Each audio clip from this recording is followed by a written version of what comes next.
আসসালামু আলাইকুম। Part two. তো পিছনে যেটা তাকাইলাম, পিছনে তাকিয়ে দেখলাম হঠাৎ পরিত্যক্ত বাসাটির একটা ওয়ালে, যেটা দিনের বেলা সিয়ামে নাকি চোখে পড়েনি, ওনাকে রহস্যময় কিছুই দেখেনি, ওনাকে কিছুই চোখে পড়েনি। তো হঠাৎ দেখলাম কি, আমরা দুই বন্ধুই দেখলাম এই বাসার একটা রুমের ভেতরে যে ওয়ালটা কেমন রক্তে রক্তে পরিপূর্ণ। বাসার একটা ওয়াল কেমন রক্তে পরিপূর্ণ। এটা দেখে আমরা একটু ভয় পেয়ে গেলাম যে এই বাসার মধ্যে রক্ত আসলো কোথা থেকে এটা দেখে আমরা ভয় পেয়ে গেলাম। এটা আমি পরে সিয়ামকে বললাম। সিয়াম বললো কি, সিয়াম একটু ভয় পেল যে রক্ত আসলো কোথা থেকে। সিয়াম বললো কি, হয়তো এখানে দেখো হয়তো কোনো ইঁদুর বা কিছু হয়তো মরে গিয়েছে, মনে হয়তো ওইটা হয়তো ইগল হয়তো ওয়ালের সাথে ল্যাপটায় গেছে। আমি বললাম কি, ইঁদুর যদি মরে বা কিছু বিড়াল যদি মরে ওটা রক্ত অল্পখানি, এরকম সারা ওয়াল যে রক্ত। সিয়াম বন্ধু, আমি বললাম বন্ধু আমার এখন ভালো লাগতেছে না, চলো বন্ধু আমরা এখানে শেষ করে আমরা বাসা চলে যাই।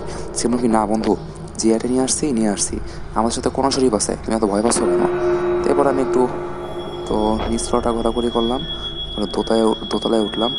দোতলায় উঠে হঠাৎ কি জানি মনে হলো এক রুম থেকে পাশের রুমে কে জানি দৌড়িয়ে চলে গেল। আমি ওদের পিছু নিয়ে আমি ওদের পিছু নিয়ে যেই পাশে গেলাম, আমি ওদের পিছু নিলাম। আমি পিছু নিয়ে যেই ওর পাশে গেলাম, পাশের ঘরটাতে গিয়ে দেখি যে পাশের ঘরটার রুমের মধ্যে একটি বাচ্চা মেয়ে এমন লাগছে, একটা ছায়ার মতো একটা বাচ্চা মেয়ে বসে কান্না করছে। তো আমি সিএমকে দেখালাম। সিএম বললো কি, আমি এখানে অবাক ছিলাম, কই আমি তো কোনো বাচ্চা মেয়ে দেখতে পাচ্ছি না, বাচ্চা মেয়েটা শুধু আমি একাই দেখতে পেলাম। তারপরে সিএমকে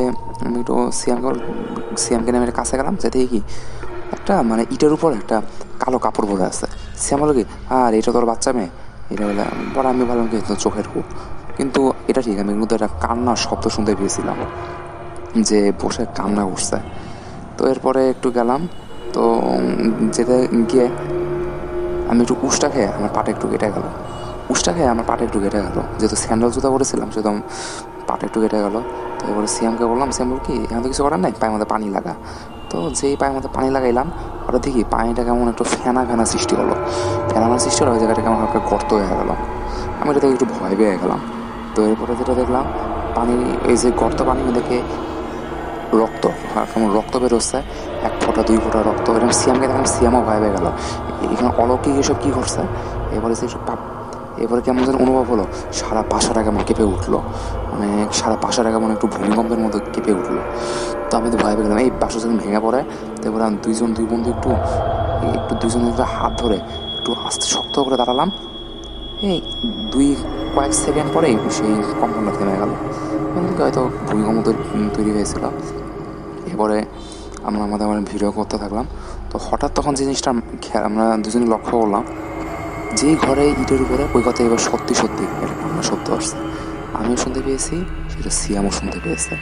তো দুই বন্ধু মিলে গেলাম, গিয়ে যেটা দেখলাম বলার বাইরে। এবার সত্যি একটা বাচ্চা মেয়ে কান্না করছে। বাচ্চা মেয়েটার সারা শরীর জ্বলন্ত আগুন, তার চোখ দিয়ে টপ টপ করে রক্তের ফোঁটা পড়ছে। আর আমাদের দিকে, দুজনের দিকে সে 2 হাত বাড়িয়ে দেয়, বললো, আমায় পানি দাও, আমায় পানি দাও, আমায় পানি দাও। তো তখন সিয়াম তো দেখে বেহুশ। সিয়াম ভাবলো কি, আবদুল্লাহ চলো পালাও এখান থেকে।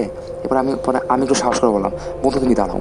আমার ব্যাগ থেকে পানির বোতলটা বের করে আমি পানির বোতলটা দিয়ে দিলাম, পানির বোতল থেকে ছুঁড়ে দিলাম কি, অদৃশ্য সে নেই, অদৃশ্য সে নেই, অদৃশ্য সে নেই। এরপরে বললাম কি, এবার আমি যে কাজটি করলাম, এবার আমি আর বন্ধু সিয়াম দুজনকে নিয়ে দৌড় দিয়ে যেই বের হব সেই মুহূর্তে দেখি কি, গেটের সামনে বাচ্চা মেয়েটি বসে আমাদের দুজনের দিকে তাকিয়ে আছে। বাচ্চা মেয়েটি গেটের সামনে আমাদের দুজনের দিকে তাকিয়ে আছে, এবং গেট থেকে বের হবো কেমনে। এরপরে ব্যাগে তাদের কোন সুইপ ছিল, কোন সুইপটা আমি বের করলাম, বের করে দেখাতেই বাচ্চা মেয়েটি ওখান থেকে সরে গেল। পরে দুই বন্ধু তাড়াতাড়ি লাফ দিয়ে বাসা থেকে নামতে গিয়ে আমার ব্যাগটি ছিঁড়ে গিয়ে আমার ব্যাগ থেকে তসবিটা নিচে পড়ে গেল। তো সিয়ামকে বললাম, সিয়াম বললো কি, থাক আবদুল্লাহ, এই তসবি আর এখান থেকে রিটার্ন আনার দরকার নেই, হচ্ছে কোন শরীফ আছেই, এটা দৌড় দাও এখন, দৌড়। এবার আমি আর সিয়াম দুই বন্ধু মিলে দৌড় দিয়ে পাশের মসজিদে ঢুকলাম, তো তখন এশার রক্ত হয়ে গিয়েছিল। পরে এশার নামাজটা পড়লাম আদায় করে ইমাম সাহেব সব ঘটনাগুলো বললাম। তো ইমাম সাহেব আমাকে বললো, তোমাকে আমি তখনই বলছিলাম এই বছর থেকে দূরে থাকো, তোমার কপাল ভালো তোমার কাছে কোরআন শরীফ থাকায় সে তোমার উপরে আসর করেনি, তাহলে এই মেয়েটি যাকে আসর করে তাকে কখনো ছাড় দেয় না, হয় আসর আসর করে তাকে জ্বর, কঠিন জ্বর হয়ে তাকে মেরে ফেলে, না হয় তাকে পুড়িয়ে মেরে ফেলে। তো ইমাম সাহেবকে বললাম, তো ইমাম সাহেব হুজুর এই ঘটনাটা আসলে কি, ঘটনাটা আসলে কি? ইমাম সাহেব বললো কি, আমি যেটা দেখে বুঝলাম তোমরা দুই বন্ধু দেখা যায় মারাত্মক সাহসী, যে এরপরে তোমরা দুজন এখন জানতো আছো। আমি বললাম কি, পরে আমি বললাম আমরা যদি একটু শহরে মানুষ হয়েছে তো তাই আমাদের সাহসটা একটু বেশি, এটা বললাম। তো এরপরে ইমাম সাহেব যে ঘটনাটা বললো, 1995 সালে এই বাসায় একটি ফ্যামিলি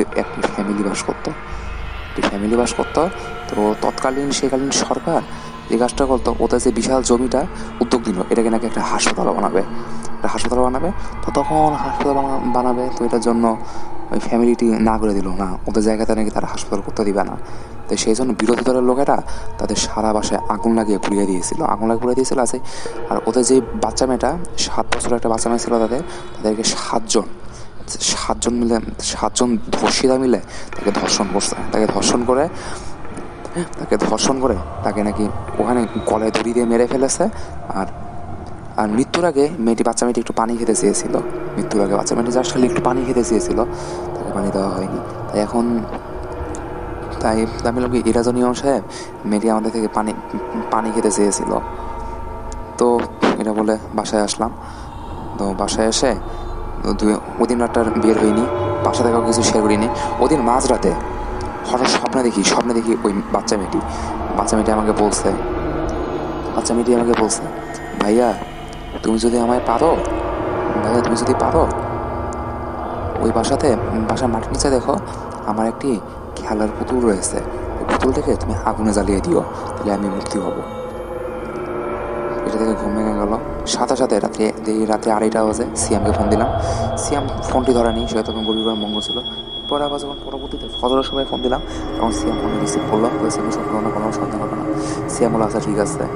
দুজন কলেজে আসলাম, তো সিয়াম তখন বললো কি, না বন্ধু আমরা এখন রাতে না, আমরা এখন যা করার আমরা এখন দিনেই করে ফেলবো। তো এটা বলে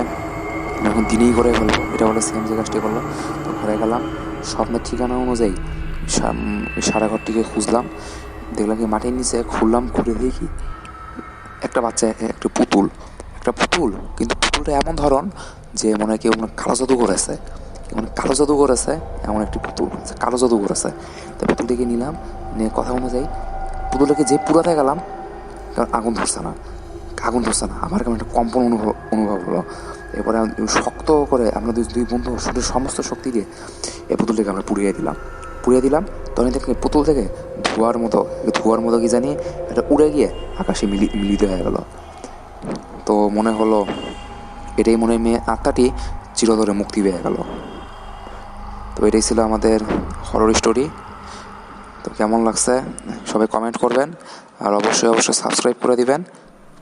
আর ইনশাল্লাহ নেক্সট আরও ঘটনা নিয়ে আসার চেষ্টা করব। সবাই আশা করছি ভালো থাকবেন। আসসালামু আলাইকুম।